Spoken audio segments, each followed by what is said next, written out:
Hi, I'm Dr. Nick, and I'm the Incrementalist. Today we're going to talk about meditation and why it's important to your overall health. If you're like me, you maybe have challenges just relaxing. It can be very difficult in the world that we live in. There's lots of noises, there's traffic, there's all of the things that we have to worry about. And finding a way to just decompress and let your brain have a rest can be very challenging. So how do you go about this? What's the first incremental step to take? Well, as it always is, it's taking that first step and trying. So how do you go about that trying or attempting to meditate? Well, I've got some suggestions for you. The first one is try and find somewhere nice, calm, relaxing, and perhaps the right time to go about that relaxation process. So perhaps that's the evening for you, perhaps it's the morning. It really doesn't matter, but it needs to be part of something that you do on a regular daily basis. Now, how do you approach the meditation process? Well, the first thing is understanding what's required to meditate or relax and decompress the mind. What we know is that the mind is very busy. I saw a really fascinating video from a Tibetan Buddhist master who talked about the monkey brain. That's certainly what I've got going on in here. I'm wondering if you guys do as well. And if so, how do you go about challenging that, stopping it from overtaking all your thoughts?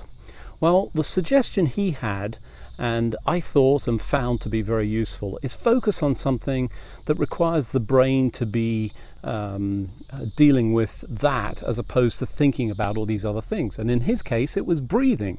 So focus on your breathing. So in, out, and thinking about it from the mind or the brain standpoint. It doesn't take over everything, but allows you to be focused on that inner activity.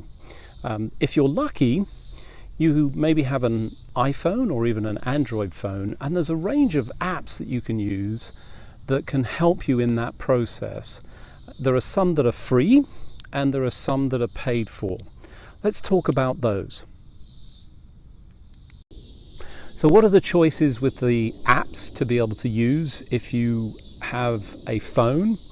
Well, there are paid apps, there are subscription apps, and there are free apps. I've tried a range of them. I think the important thing is to find one and settle on it. I don't know what's going to be right for you. I'd certainly start with the free apps, or at least the freemium apps. Calm and Headspace both offer a free option. I think Calm is slightly better. It gives you more in the free aspects of the app, and then you can extend it if you really like it. I've been using that for a while. It's been very good. Buddhify is a single paid app, so that allows you to buy the app.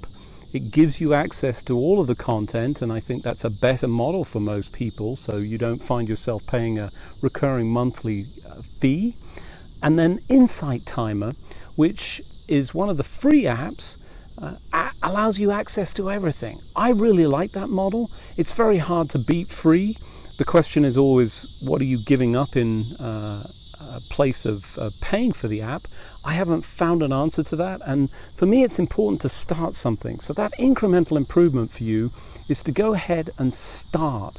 Get on and do that meditation, mindfulness, and do it on a regular basis. You know you can find 5 minutes. And what I found really interesting in one of the pieces of research that I looked at is that you can meditate for a matter of seconds. You can actually do it anywhere. You don't have to find somewhere calm. In fact, some people prefer to be in a noisy environment. I know sometimes I actually get some relief when I sit in a busy airport and I look and watch and see things moving. One of the things that other people have suggested to me is take a view out into the distance. Find something that's gently moving, maybe the trees swaying in the wind, or anything that gives you some sense of peace or inner calm that you can focus on. It's a great way to start. And I think what you'll find is once you get on this bandwagon of meditating, you're going to realize that it allows you a little bit of more positivity. And we know that meditation is improving your overall health. It can decrease your blood pressure. It helps with pain management. It actually improves our immune system response. There are so many health benefits that it's really hard to understand why it's not an integral part of everybody's day. So step number one from an incremental standpoint, find what works for you. Find the regular time, be it in the evening or in the quiet of the morning, but make sure that you make a regular time and start that whole meditation and mindfulness process.